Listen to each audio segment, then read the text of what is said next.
All right. Hello. Welcome back to Post-Orthodoxy Discussions. I'm Carrie. And I'm Mike. And tell them why you did that, Mike. We got some feedback that my audio wasn't that well in our here on the couch. And why was the audio bad when we were sitting on the couch last time? Every time I look at you and talk, they can't hear me. So I need to stop looking at you, Yes, which is stop looking at me. hard. Okay. Thank you. Very sweet. I'm glad you love me. Anyways, so today, has anything been going on that we need to talk about? Well, today's August 29th, 2022, and I think this is episode 5. Is it 5 or 6? Sure. 5-ish. Yeah, so last weekend, the 20th, we were down in Utah. I was in Orem, went down to Flourish Therapy Inc. to do some training, and started an internship and doing some observations and having a blast doing that. And I did some mobile work down in Utah. Yeah. So I told about a year ago, I was out to lunch with my former boss, ZE. We'll use his initials, right? And I said, I'm going to get a MSW, Master's in Social Work. And I said, I think that I'm voting with my career that I think mental health profession can help people more than religion can. And what did he say to that? He just was happy for me.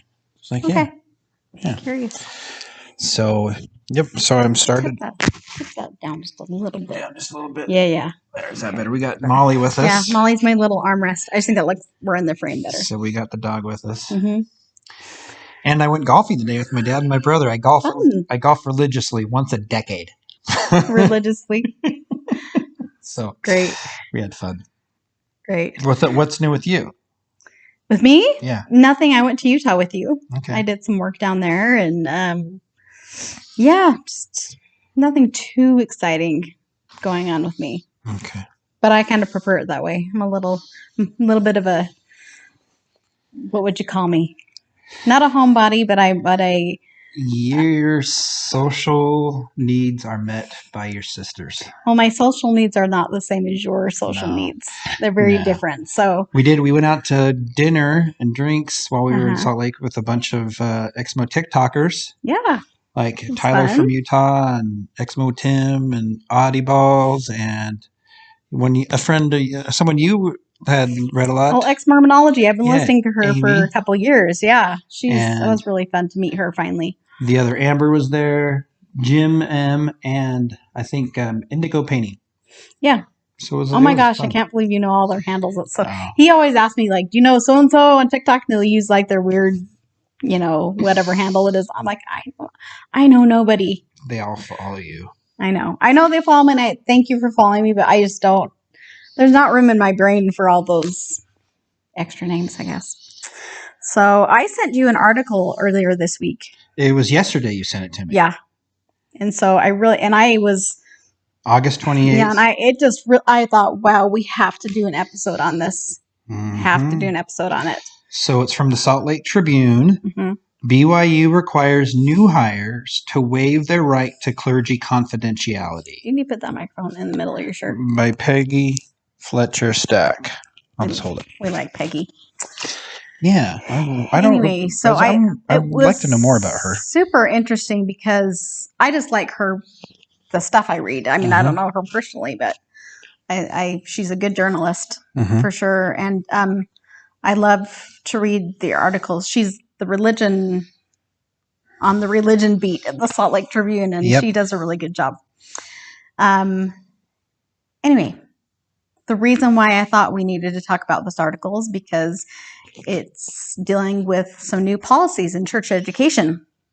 My former employee. So I worked, church education is the big umbrella, and I worked in the SNI, or Seminaries and Institute department. BYU is a separate department. It's a sister department, but I think this definitely, I can imagine they're doing similar for the new hires within SNI. Because usually that's how it is. I don't think they have super different policies among the different parts of church education. No. The full-time, at least. Anyways, I think Mike's going to read the article. He's really good at reading. And so that's what we're going to do. So new wording in employment form comes as the LDS Church defends the sanctity of the confessional in abuse cases.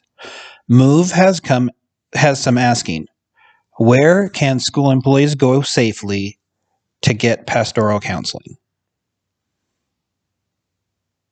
So I thought that was interesting, just the title right off the bat, because it says, where can they go safely? And that's something you talked about a lot. So we're giving a little bit of background here. I don't know how much background we did give in our other episodes. I don't know what we said. But anyways, when I left the church in January of 2020, you told me you were done. I told him I was done. He was a full-time seminary teacher, had been for 20 years. 19 at the time. And a strange thing when teaching religion full-time, I'm not talking about part-time, but full-time, it is very emphasized that your marriage be exemplary. I think that's part of the contract. Yeah. You have to have an exemplary marriage. Whatever the hell that means. Yeah. It's very vague, but it is drilled into you over and over and over again that it needs to be exemplary. And in my mind, what I got was exemplary meant you're both following the path on the straight and narrow, being that bright and shiny couple that leads kids to want to be stalwart members of the church. Yeah, that's that right? Is that about right? Yeah, and also our contract, the verbiage they used, and I'm sure it was in writing, was that we were hired to quote unquote represent the first presidency. Right, and we, not just him, but as a couple, and we weren't hired to represent Jesus. Right, and so I felt that very deeply, that I was breaching that contract. Right, I was changing the script a lot, and I felt that, and I even told Mike that I would be quiet for a year and I wouldn't say anything, and I kind of did. I was quiet for a year. You said you'd be quiet for a year? I thought I said I would be quiet forever, yeah. But I was quiet for a year until you decided to leave. And but going back to that title of not having a safe place to talk to clergy, right, as a church employee. So can you describe to me why you didn't feel safe at that time why you didn't feel safe to go to any of your clergy and talk about this situation? Well, two reasons. First of all is because to be employed by the church as a religious educator, both seminary and student instructors like myself, right, and BYU instructors, they have to have what's called an ecclesiastical endorsement. Every year, your bishop signs a form saying, yeah, this person I trust them teaching the gospel, basically what it says. Some bishops, and again, it depends on who you have, would call you in every year and talk about it. Most of my bishops just would sign it without even telling me. I didn't even know they were signing it, but I just in the back of my head knew they were doing it. And so that was and there are examples out there of employees that have lost their employment because their bishop took away their endorsement. Okay. So it really is in the bishop's hands. Yeah. Even before this new it always has been. Policies come out, it's always been in the bishop's hands. This just makes it even more so. So we're gonna read the article. Yeah. The second thing was that I taught my bishop students, and I didn't, and it just would have brought a layer. And your stake president students. And every member of the stake presidency student I taught. So. Right. So it made it so you did not have a safe place to go. Yep. So this is by Peggy Fletcher Stack, August 28th, 2022, 7 a.m. So yesterday, Sunday.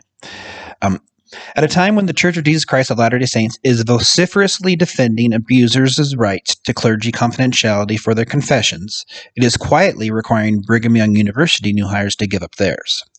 The church's flagship school in Provo, as well as others in the faith's educational system, has implemented an ecclesiastical employment form for new hires, including faculty and staff, that reiterates the expectation that all employees will have a current temple recommend, a card attesting to their adherence to certain principles and practices, including the payment of tithing and following the faith's word of wisdom health code, and, quote, be worthy of one, end quote.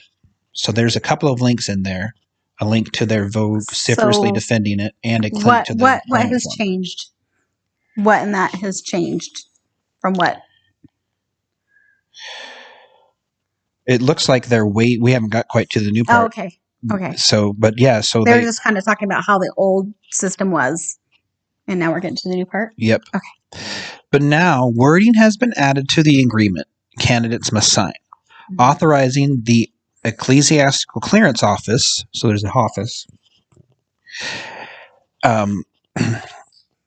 At church headquarters to contact their lay leaders to determine their quote-unquote worthiness for employment at BYU. Candidates must agree that their bishops can disclose, quote, matters that priesthood leaders would otherwise keep confidential to the extent the confidential matters relate to the standards of employment, end quote. So what matters relate to employment? Well, the next paragraph mentions it. Everything. Yep. Everything. At the church-owned schools, though, all aspects of employees' life and spirituality technically, quote, relate to the standards of employment, quote. Indeed, as stated in BYU's strategic plan outlined this week, the university expects all faculty, particularly new hires, quote, to authentically incorporate gospel truths into all student interactions and to teach their subject bathed in the light and color of the restored gospel. So I had experience with this because I took Pathway. I did the Pathway programs for BYU Idaho. So an online, reduced cost online educational program. And I did it while I was going through my faith crisis because I had this great idea to go ahead and get the reduced tuition, but I couldn't handle it because every teacher, like it doesn't matter what they're teaching. Like your math teacher has to, and they give like, and you can tell that their subject. Yeah, and you can tell that they're just digging for this stuff. Like it's just part of their contract that they have to do this. And I felt that a lot. And I was like, oh, brother, do we have to talk about Jesus during algebra? Yeah. So how did they talk about Jesus during algebra? Something like line upon line, line upon line, add up the lines. I don't know. I don't know how they did it. I forgot. I blocked it out of my mind. All right. So Peggy asks, how exactly can a biology professor, calculus teacher, or bowling instructor teach their academic subjects, quote, bathed in the light and color of the restored gospel, end quote? What does it mean if they question that they should? Could employees who question scriptural historicity or undergoing a faith crisis talk to the bishops without being worried about job security? That is almost exactly what we were feeling. No. And I knew I couldn't talk to anyone about it either. That's how I felt. I was like, because people asked me too. They were like, well, did you tell your bishop? And I was like, fuck no. No way. Like, yeah. I had two former colleagues that I talked to because they were both, one retired and one had stopped. And even you and my therapist didn't suggest not to. Right. Well, and then he stopped teaching because he was going to be a mission president. You talked to someone that was like in a different state. So 3 people. Yeah. An employee that was in a different state, a retired employee, and a employee that I waited till he was officially not an employee. He was unemployed for a month before he served as a mission president. Those are the only people I could talk to. And basically, I think they all didn't know what would happen. The question was, basically the question was this, could we still have an exemplary marriage if you left the church? And I don't think anybody answered that satisfactorily. Like none of them knew because there is no policy. There's just this dark cloud hanging over everybody. You feel it. It's real for church employees. And the only answer we ever got was you did ask somebody in your exit interview, could I kept my job with Carrie leaving the church? And the answer was it would have been hard or it would have been difficult. Yeah, that's really the only concrete basically thing. No. Basically the only concrete thing I've ever heard relating to this subject. And I know there are a lot of church employees out there who's are going through their own faith crisis and whose spouses are going through their own faith crisis. So if any higher up in the church education system is listening to this, they don't. I know they don't. But if they are, or if anybody has any pull whatsoever, this is a real thing that needs to be addressed, and your employees are hurting. I'm curious how many full-time church educators, either BYU or SNI, are open with their faith crisis issues, or their spouse are open with their crisis. If you're out there, let us know. Messages. I mean, let us know. Make a link. Make a comment. Yeah, I'd be really interested, because that would be kind of cool to hear, and we'll talk about it. Yep. So let's go on. She says, what if the new hire disagrees with the church's position on, say, same-sex marriage? Apostles has said it is okay for members to have divergent opinions on the issue, but apparently not BYU employees. And there's a link to it. So President Elder Anderson said it's okay to have a different opinion, but apparently I think he basically says you're not allowed to share it. But yeah, church BYU employees, and I'm going to say seminary teachers, you can't have a diverging opinion. Mm-hmm. The school's mission alignment standards, which has a link. There's a ton of links in this article, by the way. The school's mission alignment standards now include the expectation employees have, quote, a pattern of public expression that faithfully promotes the mission and doctrines of the church, is devoid of contradicting or opposing church doctrines, policies, and general leaders, and refrains from expressions and behaviors that are dishonest, unchaste, profane, or disrespectful of others, end quote. That's a lot to unpack. And I think, can you read that one sentence? Yeah. Can you read it again? So employees have a pattern of public expression, so basically your social media, right? Yeah. That faithfully promotes the mission and doctrines of the church. So you have to faithfully promote it.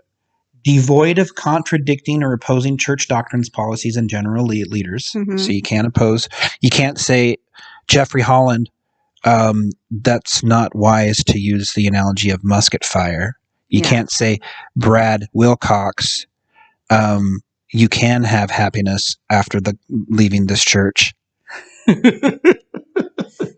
You can't say that, apparently, And then and refrain from expressions and behaviors that are dishonest, unchaste, profane, or disrespectful of others. Okay. And I don't know that we do that. So it doesn't matter anyways.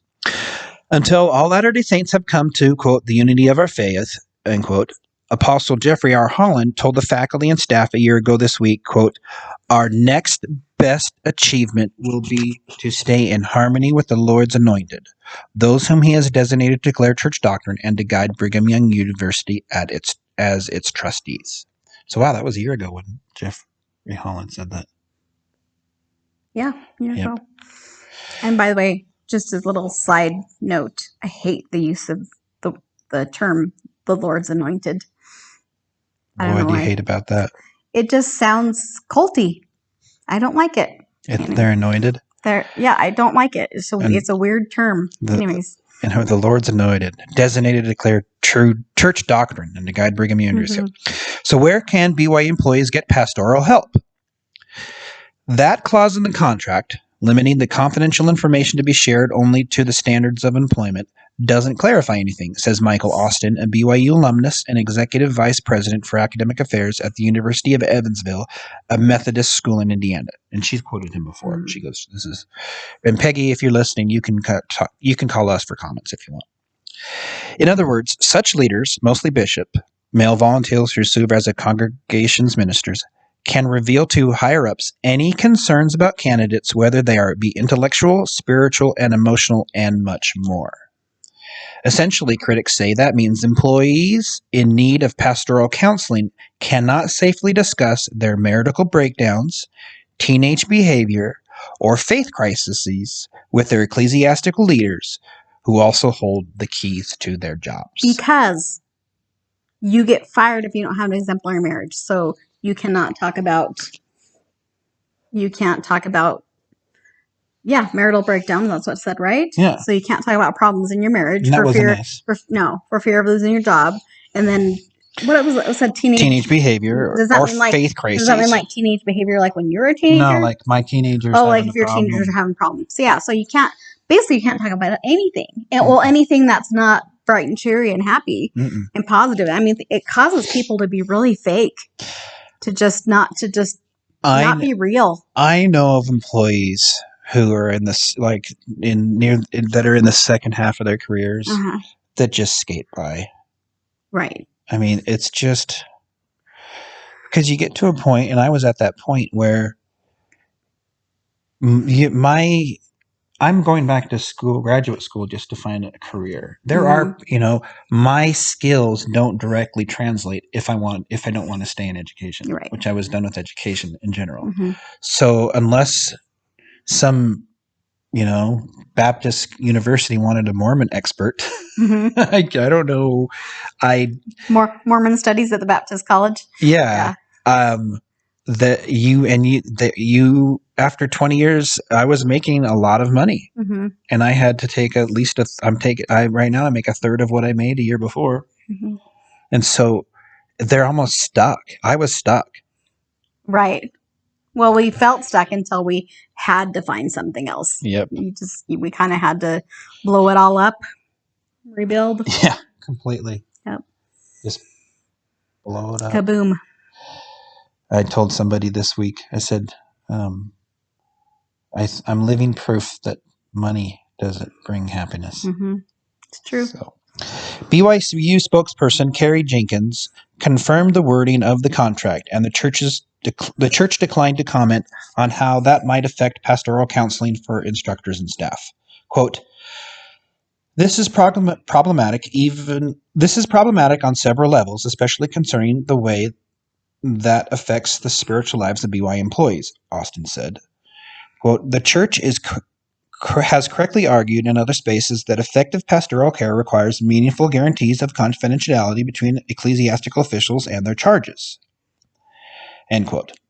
If any confession to a bishop, quote, can be made part of employees' professional record, employees will be extremely reluctant to talk with their bishops about anything, quote, end quote, the Indiana administrator says, quote, the roles of pastoral counselor and employee evaluator are difficult enough to reconcile under the best conditions. If there is no space for frank and confidential discussion of serious issues, the two roles become entirely incompatible. And I think we felt this before this new rule was even made. Like you felt like there is no way you could disclose anything confidentially to these people who were signing an endorsement for your work. It's just those two things shouldn't be combined at all. And they just made it worse. Yeah. Because they're making it like, okay, you have to say that you're giving that up. Even if it did exist, you're giving it up. Here's the double standard, what's going to come up in the article here. Okay. If it's an employee, we don't care. So the argument online from members of the church that have chosen to defend the church's stance on this sex abuse case is that if ecclesiastical leaders... We're not talking about... We are. No, but I'm saying we're not talking about keeping like bad things like sex abuse secret. That's what the church is arguing, though. I know, but they're saying that even things like marital discord and tithing payments and everything isn't nothing safe. Nothing can be kept sacred. Well, the point is, if it's a sexual abuser, we're gonna defend their rights to privacy. Okay. But if it's an employee, they have none. They have none. Yeah. Okay. So there's the standard. If it's our employee, we don't give a shit. But if it's sexual abuser, we're going to defend their rights to have ecclesiastical, whatever they call it. So this is a far different standard than he has seen at other religious schools, said Austin, who previously worked as provost at Newman University, a Catholic college in Kansas. Quote, in any Catholic school, the seal of the confidential is absolute. A priest cannot reveal what is said in the confessional to any other person for any reason. Many Catholic schools have behavioral requirements for their employees, but none could ever use any part of the sacrament of penance, including confession, to evaluate an employee in any way. It would be, he adds, simply unthinkable. That does not sound like Mormonism. No. At all. No. Yeah. So, subtitle, policy is not theologically compatible. Rather than sticking to the standard temple recommend questions about beliefs and behaviors, the new wording gives bishops license to go wide in asking about a candidate's quote-unquote worthiness. It's like a fishing expedition, says one BYU employee who asked not to be named for fear of being seen as disloyal. Quote, a bishop can delve into any issue he wants, end quote. The new wording and waiving confidentiality are, quote, ethically and spiritually damaging, end quote, says Sue Burgeon, who is an adjunct professor in BYU's business school for decades until her contract was not renewed last year. Wonder why. Quote, it's hard to understand why a church with the gospel of Jesus Christ at its center would deprive its staff and faculty of the pastoral care they might need from their bishops, end quote. Bergen believes that despite getting good reviews of her job's performance, she was let go because of her advocacy for LGBTQ students. And there's a link to that. Pastoral care is one of the, quote, core functions of the church, end quote, says a BYU professor who asked not to be named for fear of reprisal. Quote, without it, the church cannot function as a church, end quote. Mm-hmm. At BYU, these standards require that, quote, you have to be perfect in every way, which is not the way humanity works, and that professor says. 100% how you feel in church education, that you have to be perfect in every way. I think a lot of the relief you felt by changing careers is just the shame. And I'm not talking shame from horrible things that he did, because he didn't. Mm-hmm. This is shame from just like normal life, let everybody go through. But a lot of that shame is gone. And I think it's so interesting how they compared to the Catholics, and that's a huge part of any religion, to have that confidentiality in a place where people can confess their sins and receive guidance. And basically they're just taking that away from church employees, being like, and I don't know, are they, it's almost like they're clearing house and being like, we only want the perfect ones, or the ones that are willing to pretend that they're perfect. But I don't know. Well, I don't know why are they doing this? So a side note, but similar. So I've learned from more than one current colleague, former colleagues of mine, that seminaries and institute is changing their hiring completely. Okay. Right now, as of February 2022, the big meeting they had, if you want to get hired to be a seminary teacher, you get hired as a part-time teacher for 5 years. They're giving it a title. I don't know what it is. You don't have to have a degree anymore. They'll help you during those 5 years to get a degree. And during that 5 years, you have to get a degree, yes, basically. You have to get a degree. You have 5 years to get one. And after 5 years, then they'll hire you as, quote unquote, a religious educator. And this is a new policy that they talked about in February. Yes.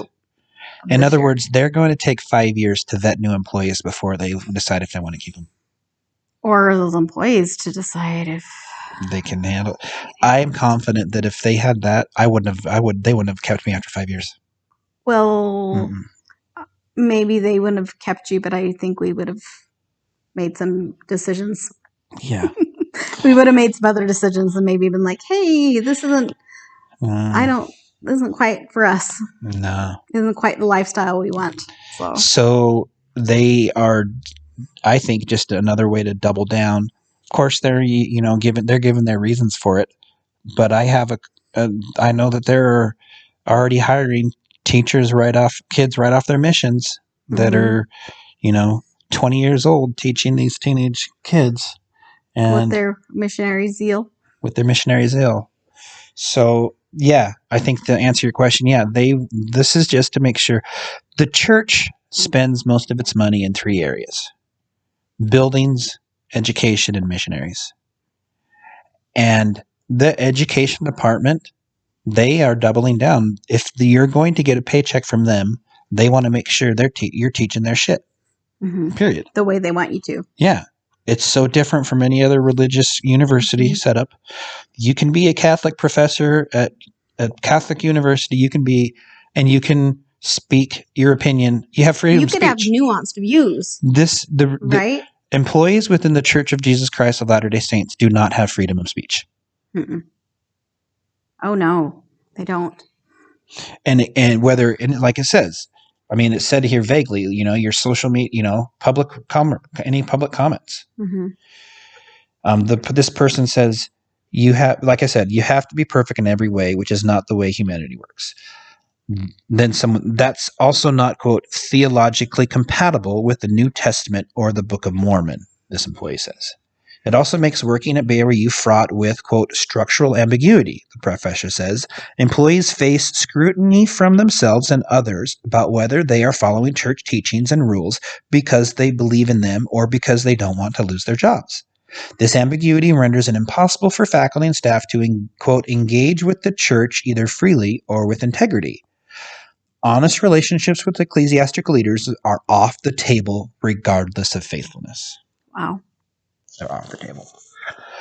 All of this is made worse, observers say, by the apparent double standard on the sanctity of clergy confidentiality. So, if clergy confidentiality is so important and sacred, why did they just come out with a policy that basically makes employees sign it away? Yeah. Completely sign it away. So we have here, this is just the church's response. They are doubling down on who they're going to give a paycheck to indoctrinate their children. Members. Yeah, the members. Whether it's whether it's a teenager through seminaries or a university student at the BYUs. Mm-hmm. If you want to get a paycheck from them, you do not have academic freedom. You don't have freedom of speech. Mm-hmm. There is no it's just you have to bathe your subject matter in the gospel of Jesus Christ. Yeah. Is that it? Is that the article? That's the article. Okay. Wow. So we had a lot to say about that article. Yeah. I think just because we lived it, right? Well, yeah, we did.